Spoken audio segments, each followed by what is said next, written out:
ravie de vous retrouver. Aujourd'hui, on commence par le premier épisode de toute une série de vidéos qui seront consacrées au yoga.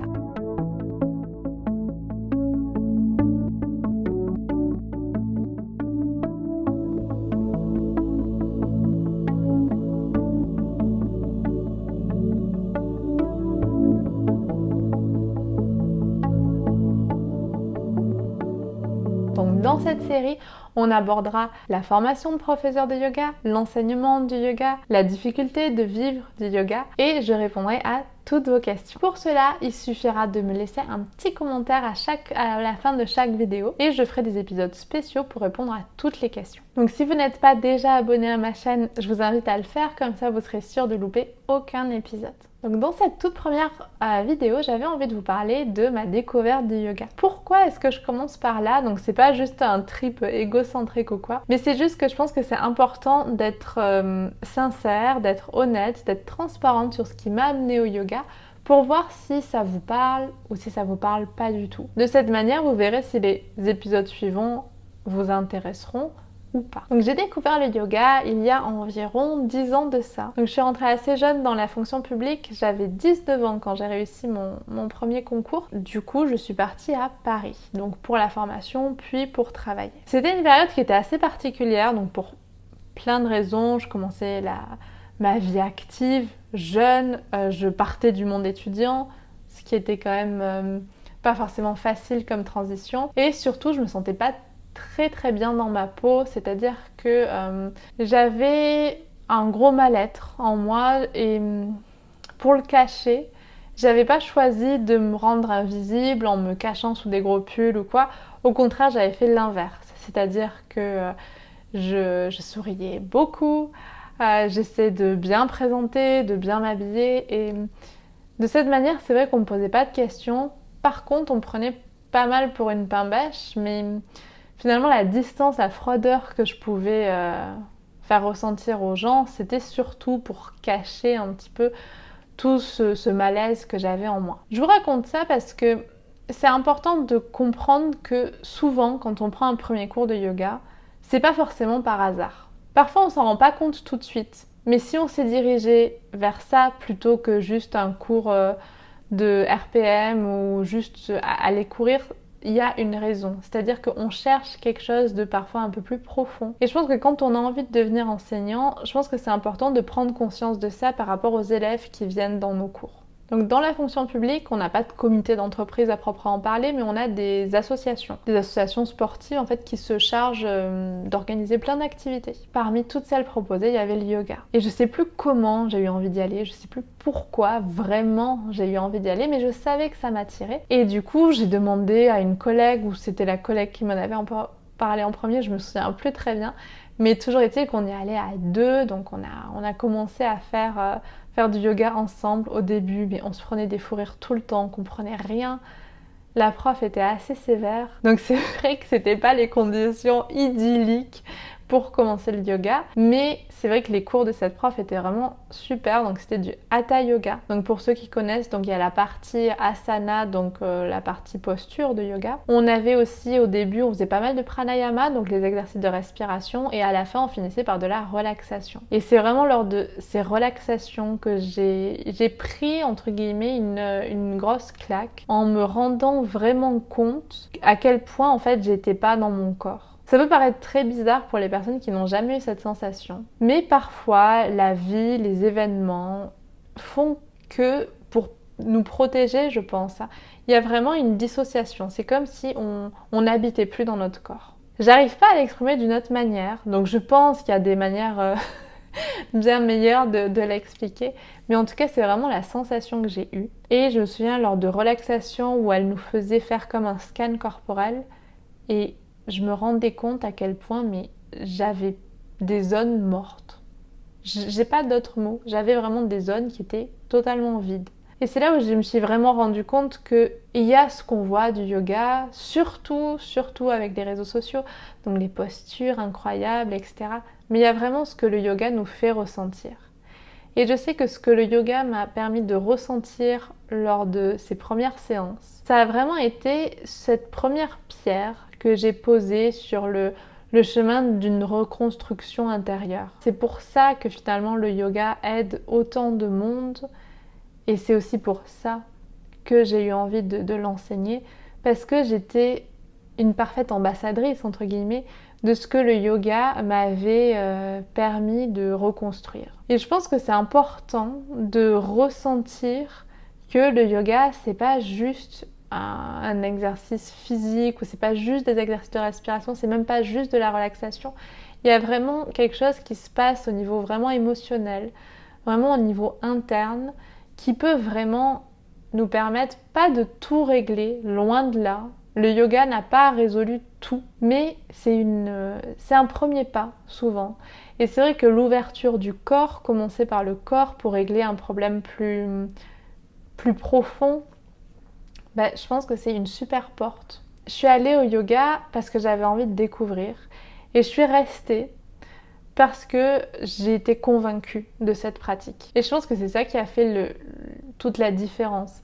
C'est-à-dire que j'ai pu après continuer à avoir une pratique, j'ai pu installer une pratique très vite, j'ai acheté un tapis très vite parce que je savais que ça me faisait du bien de pratiquer régulièrement, quotidiennement. En plus de ça, et c'est pour ça que j'ai pas envie non plus de dire le yoga, il faut pas du tout parler de l'aspect physique parce que justement, moi c'est ce que je vous dis, l'aspect physique c'est ce qui permet de casser des barrières émotionnelles plus loin en fait. Mais c'est aussi ce qui peut nous permettre, si on est sportif, si on a d'autres activités physiques à côté, de garder, d'entretenir nos performances, de garder une bonne santé aussi, à continuer à prendre soin de soi. Et moi, c'était vraiment le cas pour l'escalade. En fait, je me suis rendu compte que même si je grimpais moins souvent, grâce au yoga, j'avais une meilleure conscience de mon corps, une meilleure conscience du souffle, j'avais plus de force, plus d'équilibre. Donc c'est vrai que souvent on n'y pense pas, mais yoga et sport, ça fait très très bon ménage.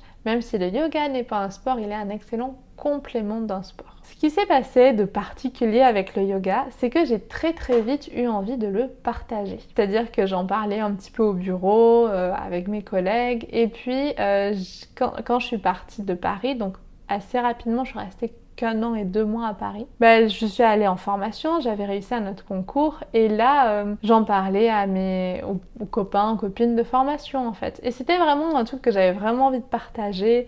J'essayais de leur faire du yoga, c'était du n'importe quoi. Mais on rigolait, voilà, c'était vraiment pas prise de tête, mais c'était vraiment une envie qui est venue finalement super vite. Et d'ailleurs pour la petite anecdote, mon copain que j'ai rencontré à cette époque-là, faisait style qu'il était super intéressé par le yoga, me posait plein de questions. C'était le premier à venir courir avec moi, à faire du yoga. En fait, j'ai compris bien plus tard qu'il n'avait pas grand-chose à faire du yoga, mais comme quoi, le yoga mène à tout. Même si j'ai pas mal déménagé après, j'ai toujours essayé de garder une petite pratique, donc soit chez moi, tranquillement, soit grâce à des livres, soit en prenant des cours avec différents profs, soit ça a été la grande découverte avec les vidéos de yoga sur YouTube. Alors là, on atteint un sujet qui est très polémique, je sais. Je sais même pas si je ferai une vidéo à ce sujet, mais il y a des personnes qui détestent les vidéos de yoga et je peux comprendre tout à fait. Mais moi, à cette époque-là, ça a été un super truc. Ça a été un super truc parce que du coup, je pouvais voir plein de profs différents, plein de manières d'enseigner différentes. Et ça me servait de support en fait. Et je trouvais ça plus vivant qu'un livre. Donc il s'est passé quelques années et du coup, donc j'ai dû faire 7 ans de pratique plus ou moins régulière, plus ou moins encadrée. Et il y a 3 ans de ça, quand j'ai commencé à m'intéresser à la naturopathie, je suis revenue au yoga, mais à l'idée de me dire... à l'idée de formation, à l'idée d'approfondir. Je me disais, ça fait quand même longtemps, je suis convaincue de cette pratique. J'ai commencé à regarder donc des petits stages, voilà. Et à cette époque, je sais pas, j'ai pas refait le test, mais quand j'ai tapé stage de yoga, je suis très vite tombée sur l'ashram de Shivananda, qui est basé à Orléans. Et j'avais pas envie de commencer par 1 mois tout de suite, les TTC, les formations de 200 heures qu'on voit beaucoup. Je me suis dit, je vais déjà commencer par un petit stage, ils ont des stages certifiants, donc dans plein de trucs différents. Et donc là, je suis tombée sur le stage entre guillemets qui était fait pour moi, stage yoga et cuisine yogique. Donc comme j'aimais cuisiner, comme j'avais envie de me former à la naturopathie, comme j'avais envie d'approfondir le yoga, pour moi c'était pile poil sur ce que j'avais vraiment envie de faire. J'en ai parlé à une copine qui habitait en Espagne et elle m'a dit mais super, on le fait ensemble. Donc on s'est retrouvés, on est partis ensemble faire ce stage de cuisine yogique. Donc c'était super sympa, super drôle, même si c'est pas ce qu'on attend d'un stage forcément de yoga, mais c'était vraiment, on était en immersion, c'était le même principe qu'un ashram en Inde, sauf que c'était en France. Et on avait tout un rituel, tout un planning, donc c'était particulier. À 5h30, on était réveillés par une personne qui sonnait une cloche. Ensuite à 16h, on avait de la méditation. Ensuite des chants, donc les chants de mantra. Ensuite on avait 1 heure de satsang, donc un satsang. Pour celles et ceux qui ne savent pas, moi je connaissais pas du tout avant d'y aller. C'est je sais, il faut pas m'en vouloir si j'emploie des mots très basiques, mais pour moi c'est une sorte de mini-conférence. Satsang en fait c'est un mot sanskrit qui signifie être en compagnie de la vérité. Donc c'est une sorte de mini-conférence qui est donnée par un swami. Donc les swamis c'est entre guillemets pas les sages, mais les personnes, les enseignants par exemple, c'est ceux qui nous font les cours de yoga, etc. Ils sont habillés tout en orange et ils nous parlaient, c'était sur divers sujets, ils pouvaient prendre un livre du sage qui avait créé l'ashram, donc Shivananda, ou alors ils nous parlaient d'un sujet divers et variés. Enfin c'est toujours intéressant, on apprenait toujours quelque chose. Ensuite, après ça, on avait 2 heures de yoga.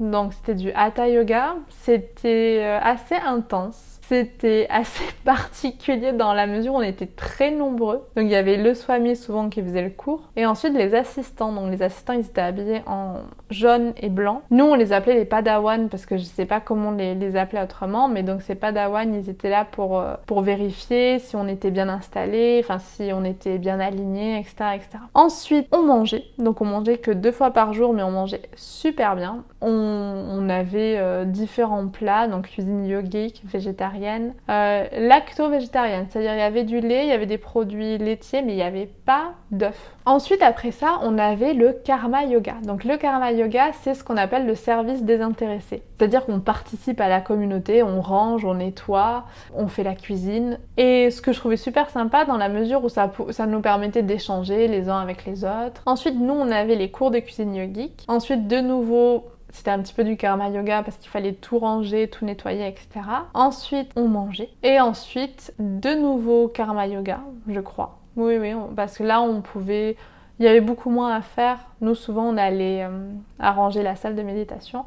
Et ensuite, justement, on avait méditation, chant et un dernier satsang. Et ensuite, ça recommençait. Donc ça, pendant 5-6 jours. Je me souviens, quand je suis revenue, j'avais tous les chants dans la tête parce que on chantait, donc pas seulement le matin et le soir, on chantait aussi avant de manger, à chaque fois.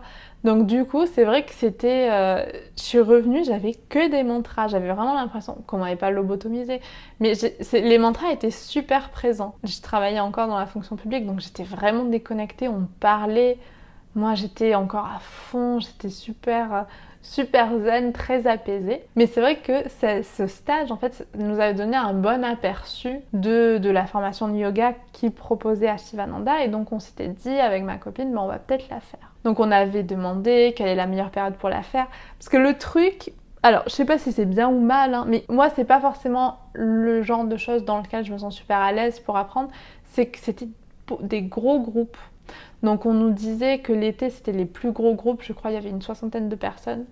Et l'hiver il y en avait beaucoup moins, c'était une 30aine de personnes. Donc c'est vrai que ça nous donnait un petit peu plus envie de l'hiver. Donc on avait prévu ça dans l'agenda, donc c'était à peu près une dizaine de mois après notre premier stage. Comme ça on s'était dit on aura le temps de bien préparer. Mais souvent dans la vie on fait pas du tout ce qu'on a prévu. Et finalement ma copine est partie vivre dans les îles Canaries à Lanzarote, dans un centre de yoga, où elle m'a parlé d'une autre formation qui avait lieu là-bas, une formation de Vinyasa et Hatha, et je me suis dit ouais, je vais peut-être plutôt choisir celle-là. Donc je vous expliquerai après pourquoi j'ai choisi cette formation et surtout comment je me suis préparée à cette formation. Parce que autant c'est intéressant de savoir comment se passe une formation, je pense que c'est encore plus intéressant de savoir comment on se prépare à faire une formation. Donc je vous parle de ça dans la prochaine vidéo. N'hésitez pas à me dire ce que vous avez pensé de cette première partie. N'hésitez pas à me dire si vous avez aimé, si vous avez trouvé ça long, court. Je serai toujours ravie de vous lire. Et n'hésitez pas aussi à me dire qu'est-ce qui vous a amené au yoga. Donc d'avance, merci pour votre retour. Je vous dis à très bientôt et portez-vous bien.